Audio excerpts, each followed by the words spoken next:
여러분 안녕하십니까? 한 2주 만에 뵙는 것 같습니다. 자, 이번 시간은 우리가 부동산 투자 이론에 관련된 내용이죠. 자, 여러분 교재 118쪽이 되겠습니다. 자, 이 투자하면은 상당히 선입견이 좀 어렵다 하는데, 그래서 항상 기본적 개념을 기억을 해 두셔야 됩니다. 자, 우선은 이 부동산에 있어서의 투자죠. 자, 이 부동산 투자는 부동산을 우리가 취득을 하는데, 이 취득을 할 때는 부동산을 취득을 하는데 총 투자 금액이 있습니다. 이 총 투자 금액을 부동산에 뭐한다? 투입을 해서 취득을 하겠죠. 그래서 이 취득을 하게 되면은 일정 기간 동안 부동산을 보유해서 운영이 이루어집니다. 자, 이 운영이 이루어지면은 운영하는 기간 동안에 임대료 수입도 발생하고, 또 일정 기간 보유하다가 처분이 또 이루어지겠죠. 자, 그럼 부동산에 우리가 투자는 취득해서 보유하는 기간 동안은 운영하고 처분이 이루어지는데, 이때 보유 기간 동안에 운영이 이루어지려면 1년 이상 보유를 해야 됩니다. 자, 그러면은 부동산 투자에 있어서의 장점은 부동산 보유 기간 동안의 임대료 수입을 소득이득이라고 하고, 또 부동산 처분 시에 처분 가격과 취득 가격의 차이를 우리는 자본이득이죠. 부동산 가격 상승에 따른 이득인데, 부동산에 투자하면은 보유 기간 동안의 소득이득, 처분 시의 자본이득을 누릴 수 있는 장점이 있어요. 또 부동산 투자의 장점은 낮은 금리로 자금을 조달해서 자기 자본에 대한 수익률을 높이는 이 지렛대 효과를 활용할 수 있는 장점이 있고, 또 부동산 투자는 사용에 따라 소모되는 감가상각비나 대출금에 대한 이자 비용은 비용으로 처리를 하기 때문에 세액 공제가 되죠. 그렇기 때문에 세금을 절약할 수 있는 절세 효과를 누릴 수 있는 장점이 있습니다. 또 시험에 자주 출제되는 게 이 질문인데, 부동산은 인플레이션이 발생을 하면, 즉 물가가 지속적으로 상승하는 인플레이션이 발생을 하면은 화폐 가치는 하락을 하지만은 실물 자산인 부동산은 가격이 오르기 때문에 부동산에 투자해서 부동산을 보유하고 있으면은 어떻게 돼요? 실질적인 구매력을 보호받을 수가 있죠. 그래서 인플레이션이 발생하면은 부동산 가격은 오르기 때문에 인플레이션에 방어하는 효과가 있어요. 즉 이걸 전문 용어로 인플레이션 해지라고 하죠. 인플레이션 해지, 실질적인 구매력을 보호받을 수 있는 효과가 있다. 투자의 단점은 부동산을 처분해서 현금화하는 데 걸리는 시간을 우리는 황금성이라고 하는데, 이 황금성 면에서 주식이나 또는 정기예금 같은 일반 상품보다는 황금성 면에서 낮기 때문에 불리하다는 단점이 있고, 또 부동산은 위치가 고정되어 있기 때문에 중앙정부라든지 지방자치단체의 행정적, 법적인 규제, 통제의 대상이 되기가 쉽습니다. 또 부동산을 우리 살 때 발품을 판다는 얘기를 많이 하죠.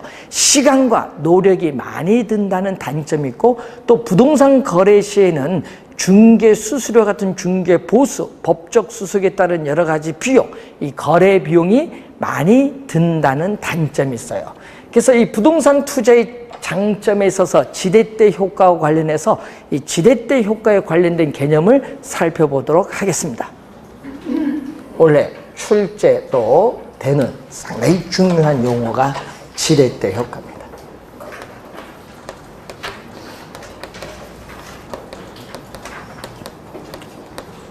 지렛대 효과, 그러니까 뭐를 지렛대 삼죠?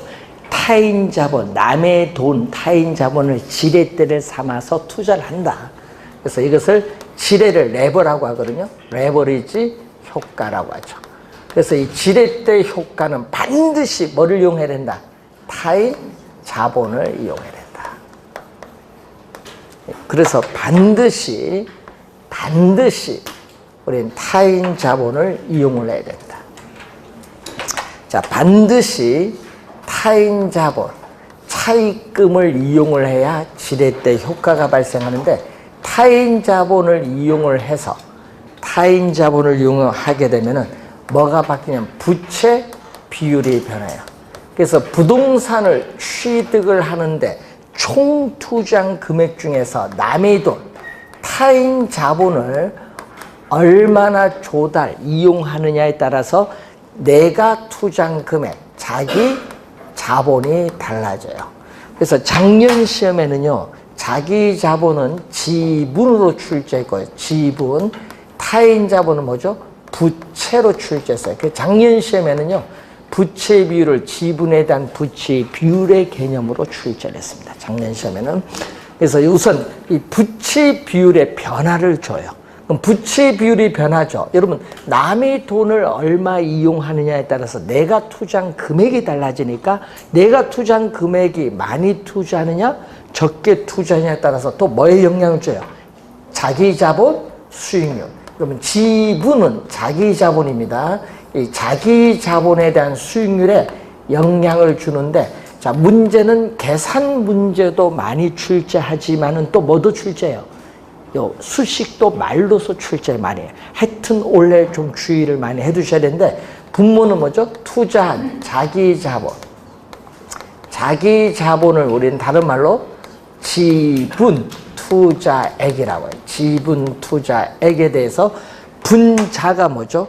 지분에 대한 대가, 자기 자본에 대한 대가를 뭘로 표현한다? 자기 자본에 대한 대가를 세전, 이 소득세를 납부하기 전 세전 현금 수지, 세전 현금 수지인데 주의할 것은 순 영업소득이 아니라는 것. 세전 현금 수지입니다. 그럼 세전 현금 수지는 순수익, 순 영업소득, 순수익에서 뭐를 빼주면 돼요?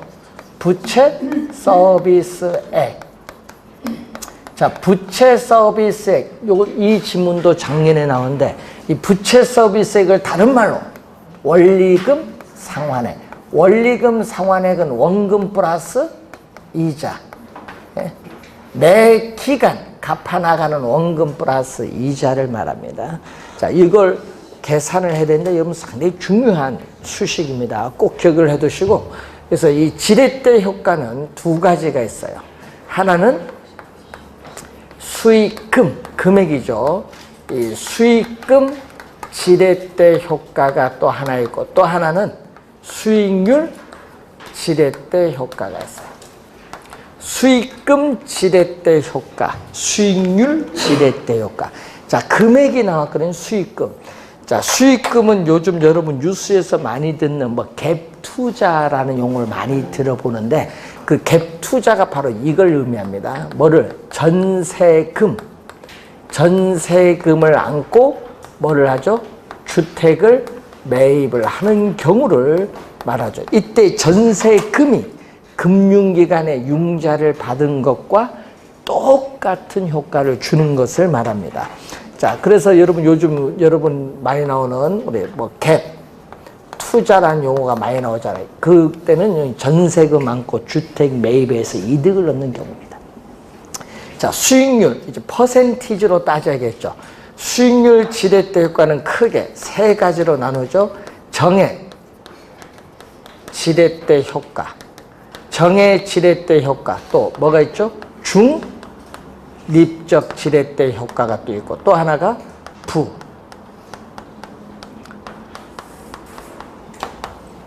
자, 2년 전에 또 여기서 지문에서 우리가 두 문제에 걸쳐서 또 출제를 했는데, 하여튼 요거 수익률 지렛대 효과, 수식 정확하게 기억을 좀 해 두셔야 되는데, 우선 지분 수익률은 이미 여기서 수식 배우셨어요. 지분 수익률이 나오고, 또 거기 봤더니 교재 봤더니 또 무슨 수익률? 종합 수익률이라는 용어가 나와요. 종합 수익률. 종합 수익률을 다른 말로 우리 시험 문제는요, 요걸로 출제해요. 총 투자로 출제를 많이 해요. 총 투자 수익률 또는 총 자본 수익률. 최근 시험은요, 총투자 수익률로 많이 나와요. 총투자 수익률은 분모는 부동산을 취득을 하는데 총 투자 금액에 대해서 순 영업소득가의 비율. 자, 요 수식, 요 말로써 24회, 26회 시험에 우선 출제를 또 말로써 했습니다. 또 27회, 2년 전에도 또 출제했죠. 그래서 시험 문제 지문에 많이 나오니까 좀 주의해 두시고, 또 저당 수익률, 여러분 금융기관 입장에서의 저당 수익률은 여러분들이 뭐냐면 대출금리, 이건 대출금리를 얘기해요. 자, 그러면 지금 지분 수익률, 자, 여러분이 주택담보대출금리보다 대출을 이용했더니 자기 자본 수익률이 더 높아서 투자 잘 했다는 얘기죠. 이런 게 바로 뭐가 돼? 이게 바로 투자의 장점이죠. 투자의 장점은 뭐를 누려야 된다? 정의 지렛대 효과를 누려야 돼요. 그런데 이 경우는 뭐가 돼요? 여러분이 융자를 이용하여도 뭐가 종합 수익률과 같으면요, 지분 수익률이 변화가 없어서 다 같아요. 이때는 융자를 이용하나 안 하나 똑같다. 예? 아무런 의미가 없는 거예요. 중립적. 융자를 이용하여도 융자를 이용하지 않을 때와 똑같다는 거예요.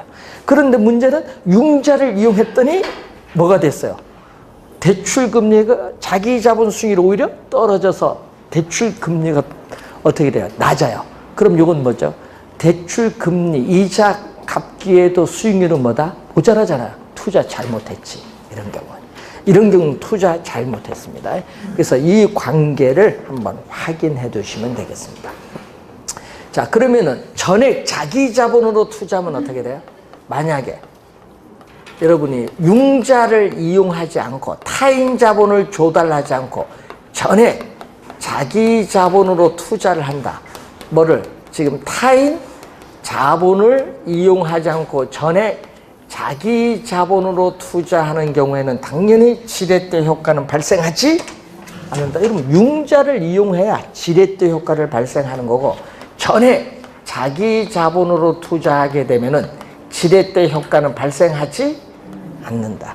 또 금융은 뭐죠? 금융은 금융기관으로부터 자금을 융통받는 게 금융인데 타인 자본을 조달하지 않았으면 융통 안 받았어요.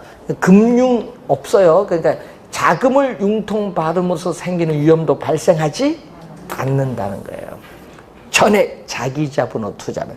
그래서 전액 자기 자본으로 투자하면요, 종합 수익률과 뭐는 똑같아? 지분 수익률은 항상 같아요. 전액 자기 자본으로 투자하면요, 종합 수익률과 지분 수익률이 항상 같을 수밖에 없습니다. 자, 우선 이 내용을 우선 확인 한번 해보시면 되는데, 우리가 투자 이론에서 매년 출제되는 용어가 있어요. 또 매년 출제되는 용어. 그 용어가 바로 대부 비율이에요. 대부 비율을 우리는 뭘로 표현하죠? 우리는 담보 인정 비율인데 꼭 시험에 낼 때는 괄호 안에 꼭 LTV로 써요. 이거 매년 출제되는 용어입니다. 자, 그래서 대부 비율은 부동산 가격에 대한 대출금이 차지하는 비율이에요. 자, 대부 비율이 높았다. 여러분, 대부 비율이 40%에서 60%로 높아지면은 부동산 가격에 대한 대출금이 이전보다 더 많아져요. 대출금이 이전보다 더 많아지면은 어떻게 돼요?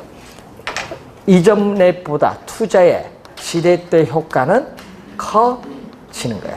투자에 뭐가 커진다? 지렛대 효과, 레버리지 효과는 어떻게 돼요? 더 높아져요. 그리고 이전보다 대출금이 더 많아지면요, 이전보다 대출금이 더 많아지면 원금 이자, 예? 여러분이 4억 대출 받을 때보다 6억 대출 받게 되면은 원리금 상환 부담이 이전보다 더 많아져요. 원리금 상환 부담이 더 높아지면은 원금 이자를 제때 못 갚는 것을 전문 용어로 채무 불이행인데, 원리금 상환 부담이 높아지면은 채무 불이행될 가능성도 점점 커지게 돼요. 커지게 되면은 금융기관으로부터 자금을 융통받음으로써 생기는 이 위험도 이전보다 더 커지는 거죠. 금융상의 위험도 커진다는 것을 우선 기본적으로 이해를 해 두시면 돼요. 그래서 시험 문제 2년 전에도 나왔잖아요. 뭐가 돼? 타인 자본을 이용을 할수록 이용하지 않을 때에 비해서 원리금 상환 부담이 높아지면서 금융상 위험 뭔다? 높아진다. 시험에 자주 출제가 되는 용어입니다. 자, 잘 기억을 해 두시기 바라고. 자, 119페이지에 문제 사례가 나옵니다.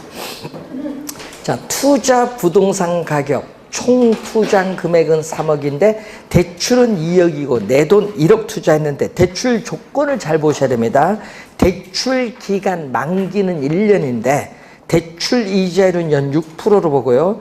대출 기간 만료 시에 이자 지급과 원금은 일시 상환한다. 여러분, 대출 기간 만료 시에 원금은 일시 상환한다는 것은 무슨 조건이에요? 원금 만기 일시 상환 조건입니다. 원금 만기 일시 상환 조건입니다. 자, 여러분, 원금 만기 일시 상환 조건은 대출금은 만기에 전액 상환하고 매 기간 뭐만 갚죠? 이자만 갚는 거예요. 자, 이때 계산해 보면 내 돈은 얼마죠? 내 돈은 자기 자본 1억 원. 자, 1년간 순영업소득, 순영업이익 얼마 나왔죠? 1년간 순영업소득, 순영업이익 2천만 원이 나왔죠. 근데 원리금 상환액을 빼줘야 되는데 문제는 원금 만기 일시 상환 조건이니까 대출금은 만기 전에 갚는 거니까 원금은 매월 안 갚죠. 매월 안 갚잖아요. 그러니까 원금은 신경 쓸 필요가 없다. 그 뭐만 빼면 돼? 원금, 문제 대출 조건이 원금 만기 일시 상환 조건이니까 이자만 빼면 돼요. 이자가 얼마 융자를 받았죠? 대출금은 2억을 받았어요. 2억에 연 이자율 몇 프로? 6%. 그러니까 요게 지금 이자예요. 여러분, 부채 서비스액인 원리금 상환액을 뺀 것이 아니라 원금 만기 일시 상환 조건이기 때문에 이자를 뺀 거예요. 원금은 만기 전액 상환하니까. 그럼 여기에다가 또 뭐가 있어요? 거기에 1년간 박스 맨 밑에 부동산 가격 상승률은 0%다. 지금 부동산 가격은 3억 원이거든요. 3억 원인데 가격 상승률이 0%라는 건 뭐죠? 1년 전이나 1년 지나서 부동산 가격 3억은 변화가 없다. 변화가 없어요. 그러니까 뭐 변화가 없죠. 이거 더 해봐야 아무런 의미가 없지. 요거 뭐죠? 1년 뒤에 부동산 가격 상승했다는 자본 이득이에요. 근데 이게 0%는 변화가 없다. 그럼 여기 제로죠.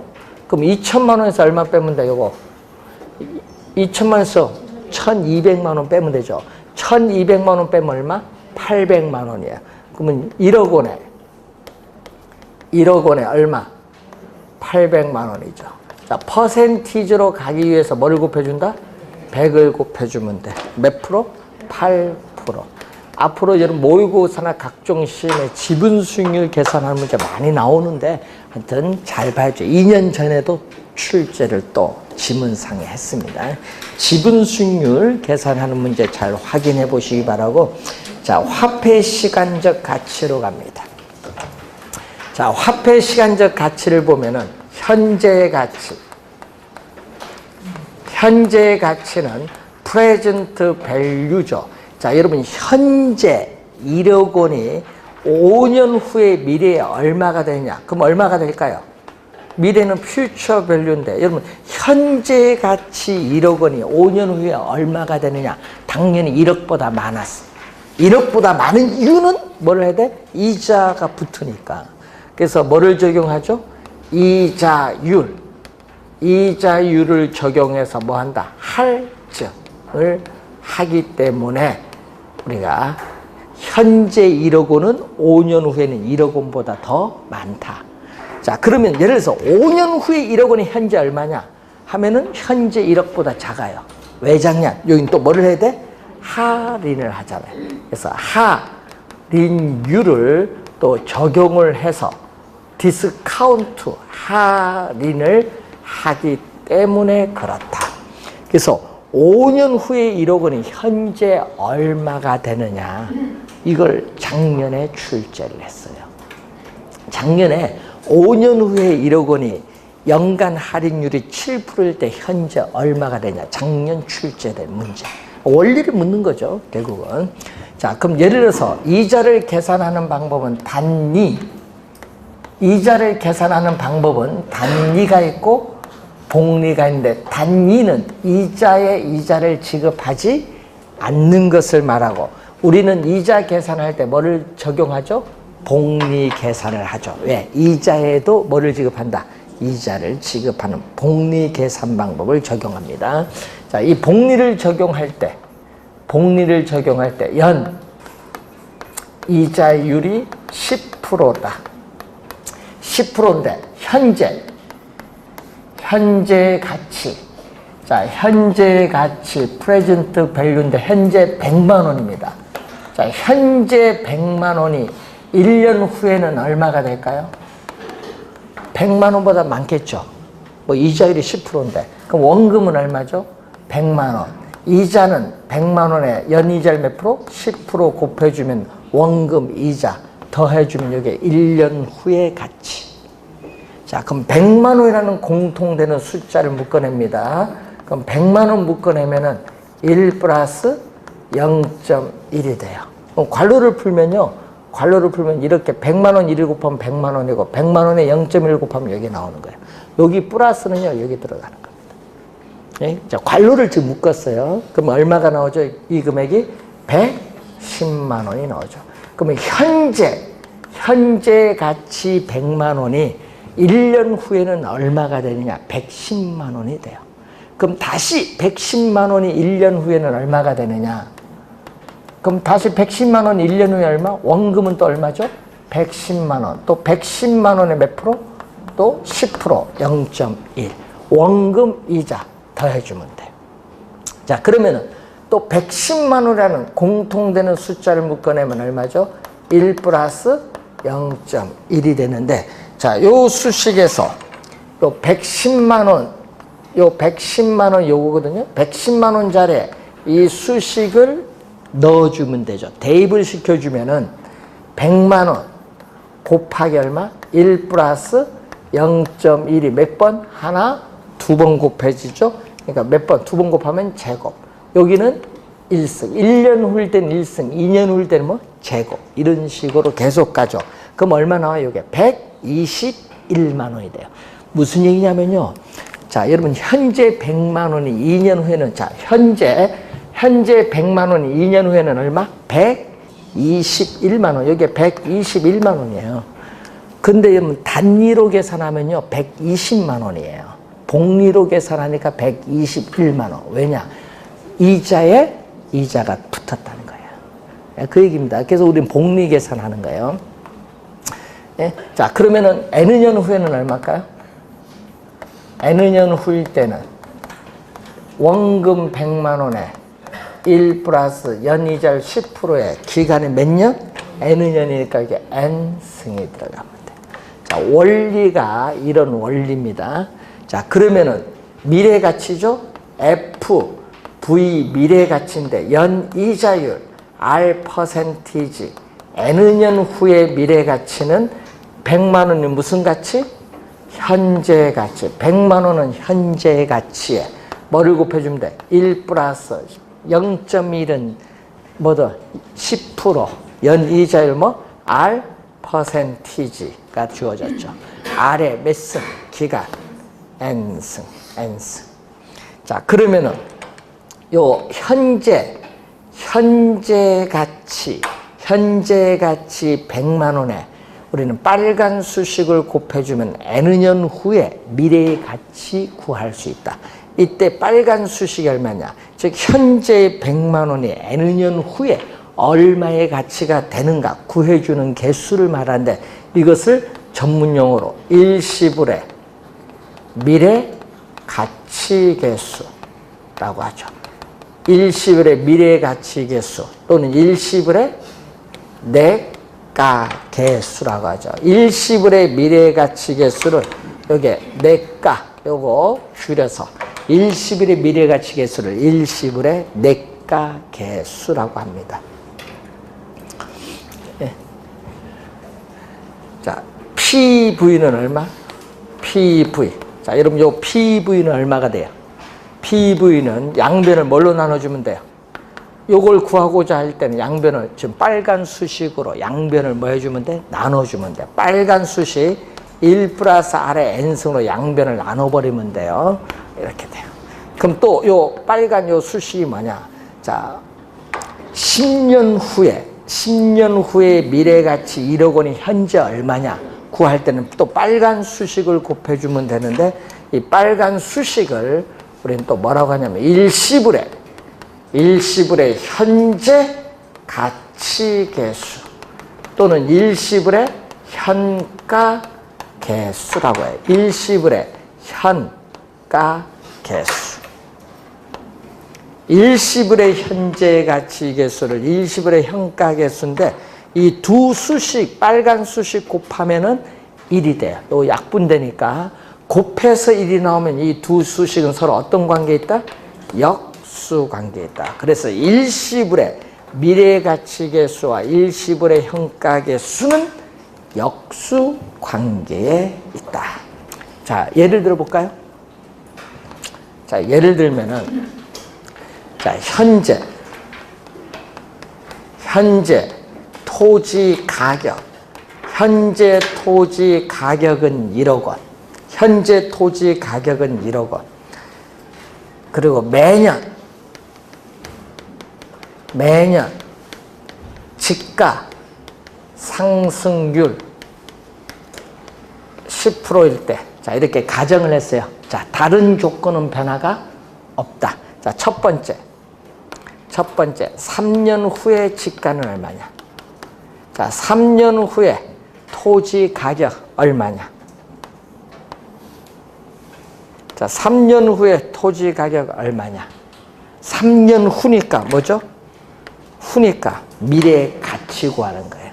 그럼 3년 후의 집가는 어떻게 돼요? 이거죠. 3년 후에 미래 가치는 현재 얼마? PV. 현재 토지 가격 얼마? 1억 원. 현재 집가 1억 원에 1 플러스 R. 뭐 매년 집가 상승률 몇 프로? 10%. 0.1. 10%. 0.1. 몇 년? 3년 후니까 세제곱. 그러면은 1 플러스 0.1의 3승 곱해주면 돼요. 1.1이죠. 1.1을 3번 곱하면 1.331. 곱해주면은 3년 후에 집가는 1억 3,310만 원이 돼. 그러면은 3년 후에 집가는 1억 3,310만 원. 이렇게 문제 내도 못 푸는 사람 많습니다. 원리를 모르니까. 그러면은 그 시험 문제는 3년 후에 집가 너무 쉬워서 안 내요. 그럼 출제요는 그런 걸 안 내고 이런 걸 내는 거예요. 뭐죠? 이렇게 조건 주어져요. 예? 이렇게 주어지고 뭘 구하냐? 요걸 구하는 거 출제해버려. 일시불의 현가계수 구하라. 일시불의 현가계수 얼마냐? 요걸 구하는 걸 출제해요. 그럼 얼마? 일시불의 현가계수는 일시불의 내가계수와 서로 어떤 관계? 역수관계. 1 플러스 0.1의 3승이요.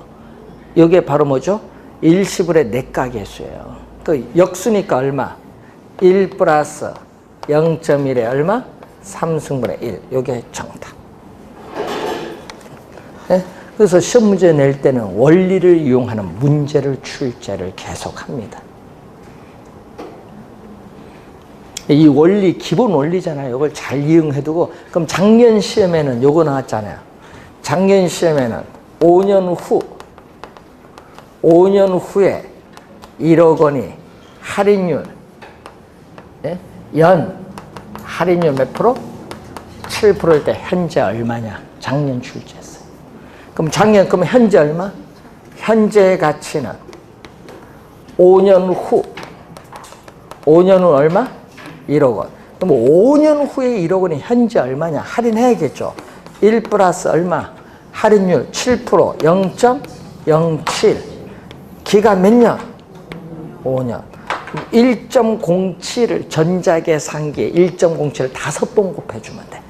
그러면 1.4 얼마 나와요? 1.4 얼마? 요걸 계산을 해버리면은 어떻게 돼? 소수 둘째 자리에서 반올림하라.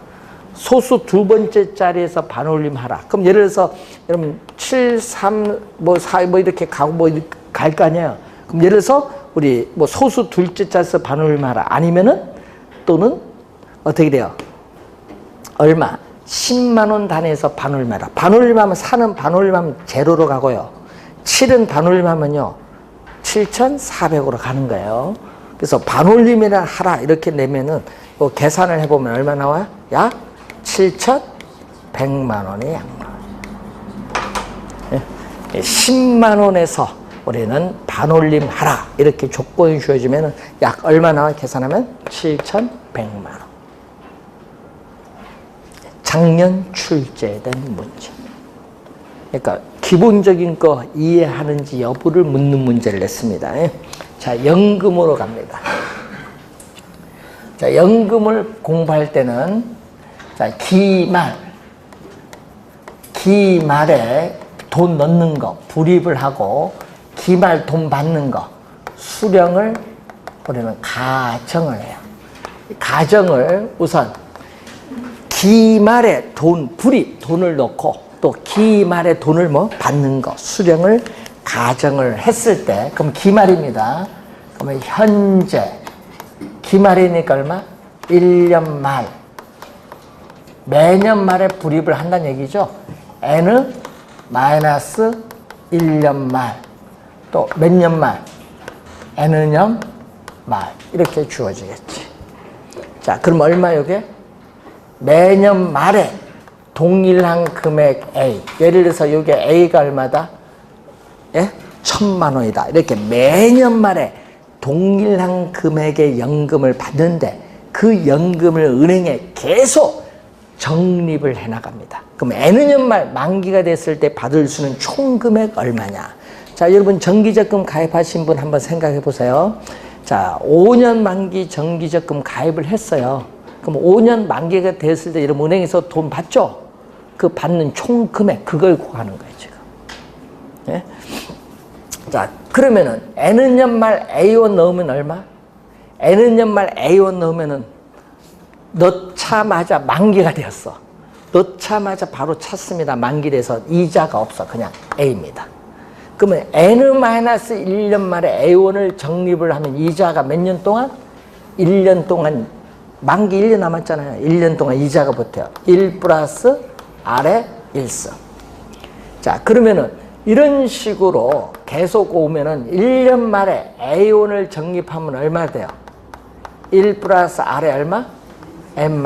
왜? 이자는 이 기간 동안 N년 말에서 1년 말을 빼면 돼요. 그럼 N-1년 동안 이자가 붙어요. 이자. 복리계산으로 갑니다.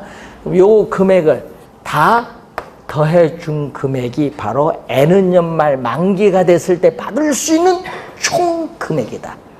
이 금액을 우린 전문용어로 뭐라고 하냐면 연금의 미래 가치라고 해요. 이 금액을 전문용어로 연금의 미래 가치. 그럼 요걸 다 더해주면 얼마? A. 공통되는 A를 묶어내면은 1 플러스 R의 1승 이렇게 쭉 가죠. 1 플러스 R의 얼마? N-. 그 괄호를 풀면요. 이렇게 곱해주면은 이 수식이 나오는 거죠. 근데 여러분이 이 빨간 수식을 계산을 하면 안 되죠. 요거 우리 고등학교 배우는 등비수열 합구하는 건데 요 수식을 우리 말로 뭐라고 하느냐 계산하는. 여러분 교재는 결론이 나온 거고 매년 말 받는 연금액 A1에 이 빨간 수식을 곱한데 빨간 수식은 연금 물을 때는 연금 들어가고 미래가치 물을 때는요 미래가치 개수 이렇게 써주면 돼. 그래서 매년 말 A1에 받는 연금액 A1에 연금의 미래가치 개수를 곱하면 연금의 미래가치를 구할 수 있다. 그럼 요 개념이 뭐예요? 그럼 요 개념은 연금의 내과계수의 경제학적인 의미는 뭐냐? 매년 말에 받는 A원을 계속 은행에 적립을 해나갈 때 N년 말 만기가 되었을 때 받을 수 있는 총 금액을 구해주는 개수를 연금의 내과계수라고 한다. 그럼 시험에 자, 현재 1년 말, 2년 말, 3년 말, 매년 말 1,000만 원씩을 불입을 하고 있어요. 3년인데 연이자율 10%다.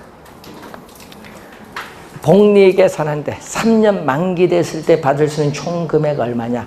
그러면 3년 말에 1,000만 원 불입을 하면 얼마? 이자 없죠? 만기 됐으니까 바로 받지 뭐.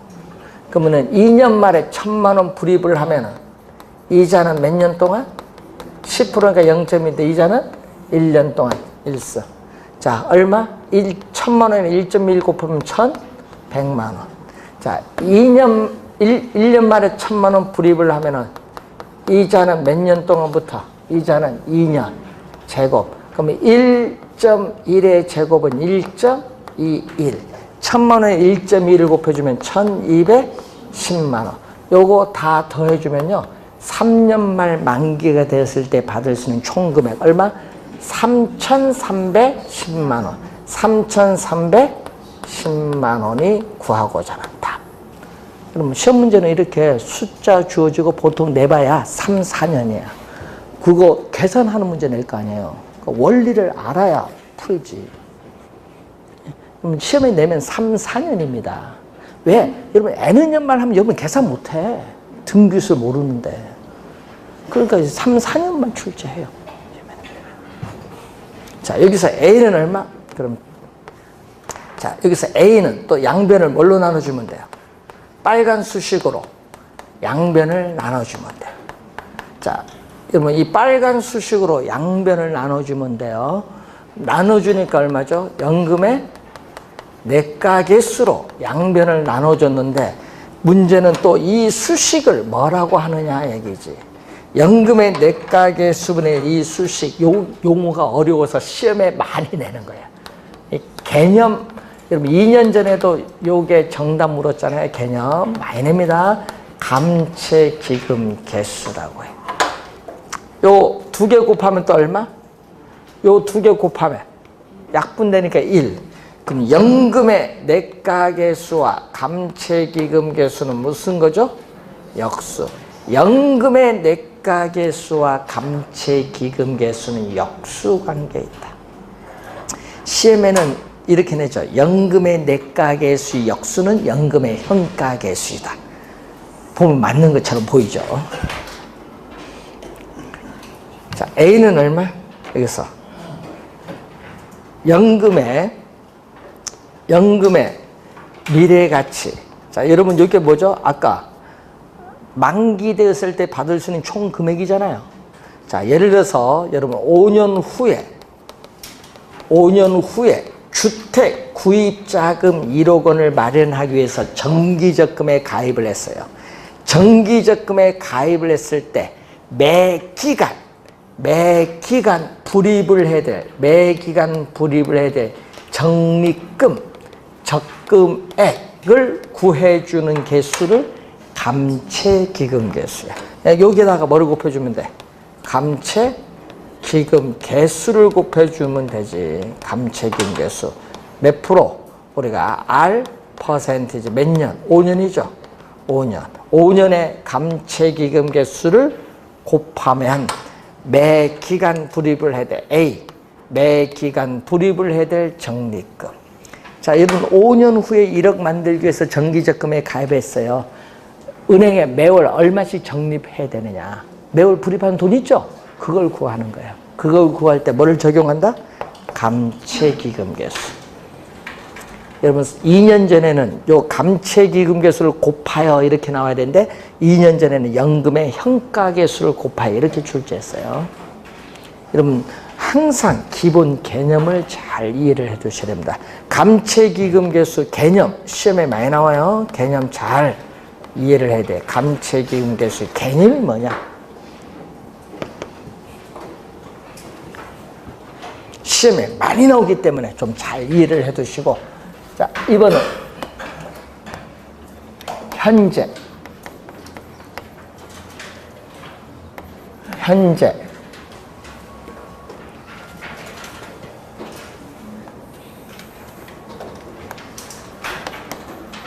현재 또 1년 말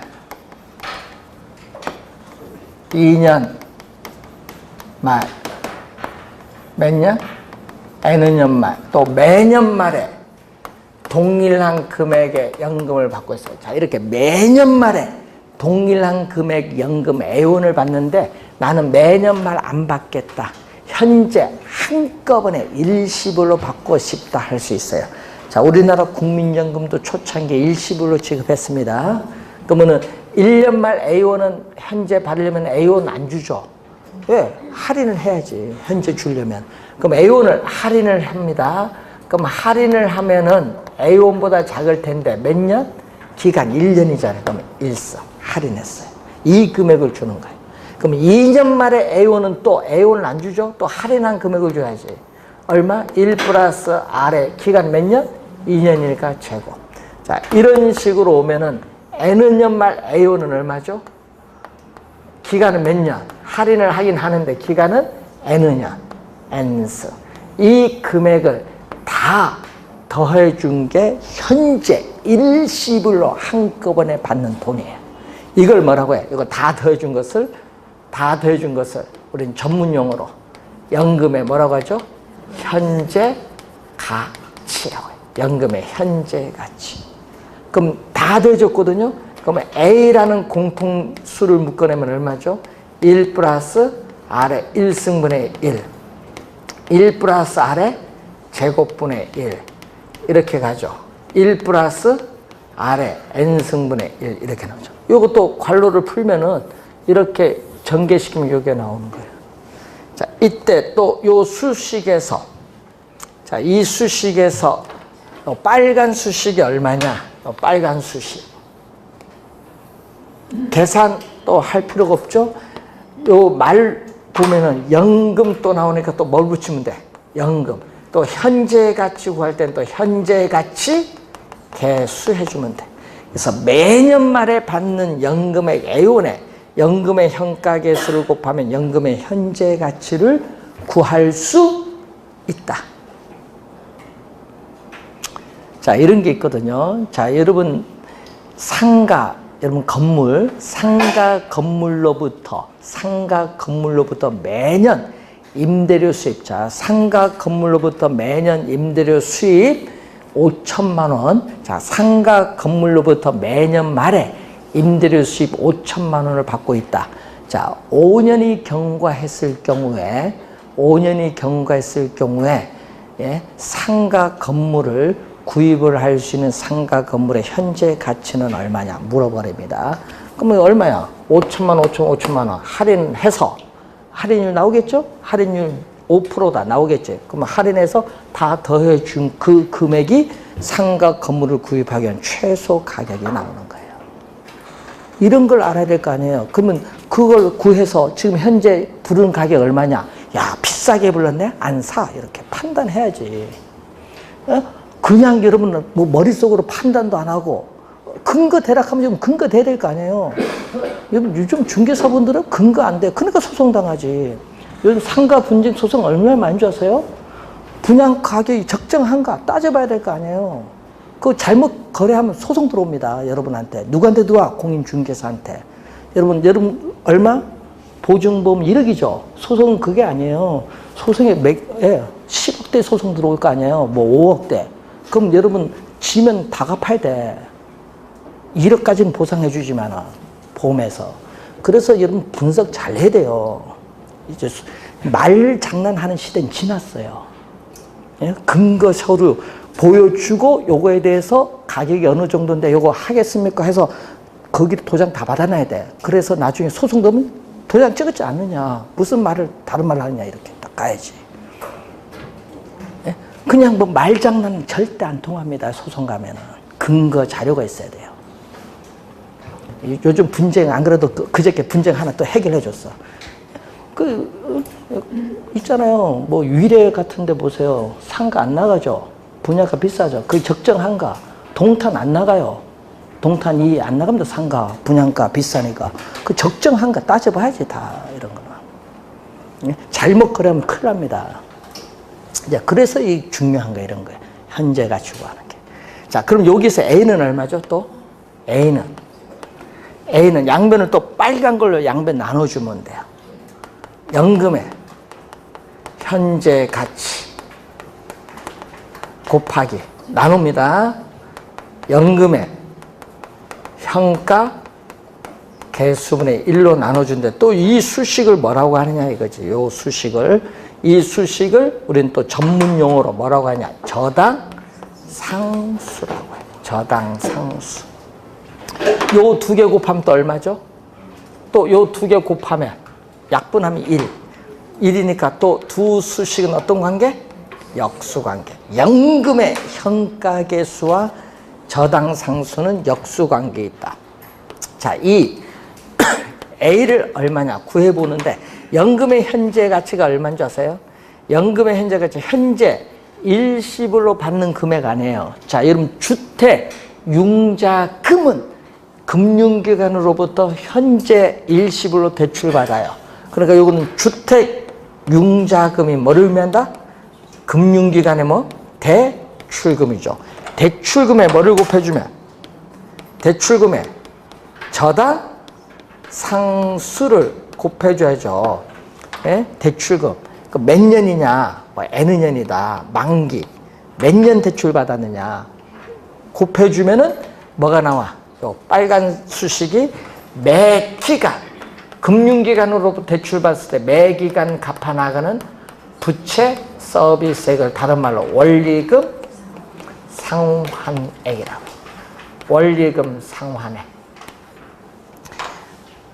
요 수식이 이제 나오는데, 그럼 여러분 꼭 기억해야 돼. 대출금의 저당 상수를 곱하면 매기간 갚아나가는 원리금 상환액을 구할 수 있는데, 이것은 어떤 조건일 때? 원리금, 원금 플러스 이자, 원리금을 균등 우리가 상환하는 방식, 원리금 균등 상환 방식 CPM이라고 하는데, 원리금 균등 상환 방식일 때 이 수식이 나오는데 원래 반드시 출제되는 수식. 원래 출제합니다. 안 나오면 손에 장을 찢습니다. 원래 반드시 출제된다. 원래 출제 반드시 되는 거니까 꼭 요거는 암기하고 다니셔야 돼요.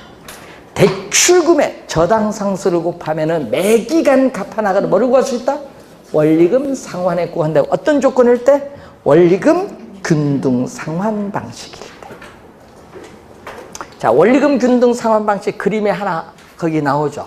어떤 그림이 나와 있어요?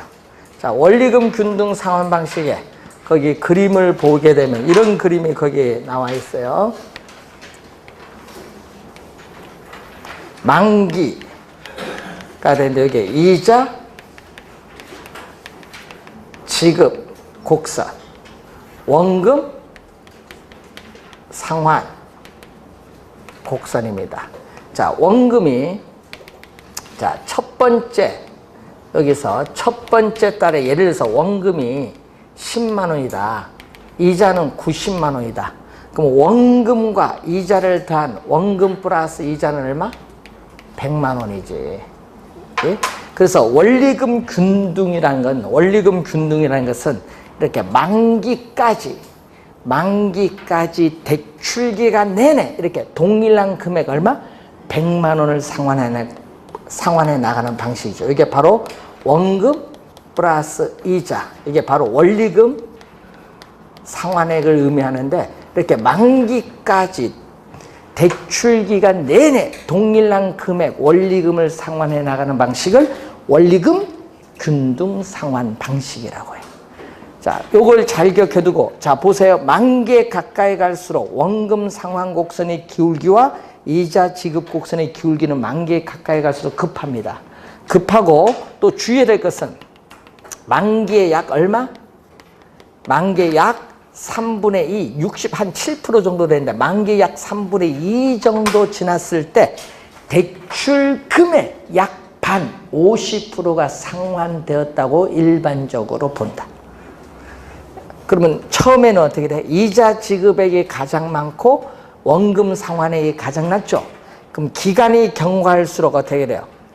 이자 지급액은 체감하고 원금 상환액은 뭔다? 체증한다 라는 것을 이 그림을 통해서 알 수 있는데 이게 바로 원리금 균등 상환입니다. 자, 그래서 여러분 주택을 취득을 하면요, 대출받은 금액을 만기까지 가져가기보다는 보통 5년, 10년 중도에 처분하는 경우가 많아요. 중도 처분할 때 뭐를 해야 돼? 미상환된 원금은 갚아야 될 거 아니에요. 그런 걸 이제 우리가 문제를 물을 때 주의해야겠지. 그래서 미상환된 원금을 그림 앞에 보면 뭐가 나오죠? 잔금이라고 나와요. 미상환된 원금, 미상환 대출 잔액을 잔액이라고 잔금이라고 나오는데, 자, 상환 비율이라는 게 있어요. 상환 비율은 대출금 중에서 중도 처분을 하잖아요. 처분 시, 중도 상환 시점까지는 돈 갚은 게 있잖아요. 대출금 중에서 중도 처분할 때까지 상환된 원금이 차지하는 비율이에요. 이 비율에 뭐를 더해주면 잔금 비율을 더해준다. 잔금 비율. 용어가 어려워요. 잔금 비율은 대출금 중에, 요거는 대출금 중에 뭐를 하냐면은 여기는 중도 상환 시점부터 만기까지 아직 못 갚은 돈 있죠?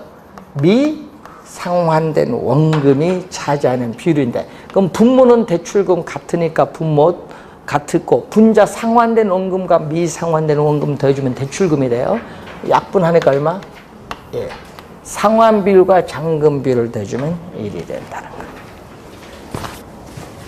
자, 이렇게 해서 여러분 교재 122페이지 거기 그림까지 설명을 했습니다. 한번 잘 알아두셔야 될 용어 몇 가지 봤고요.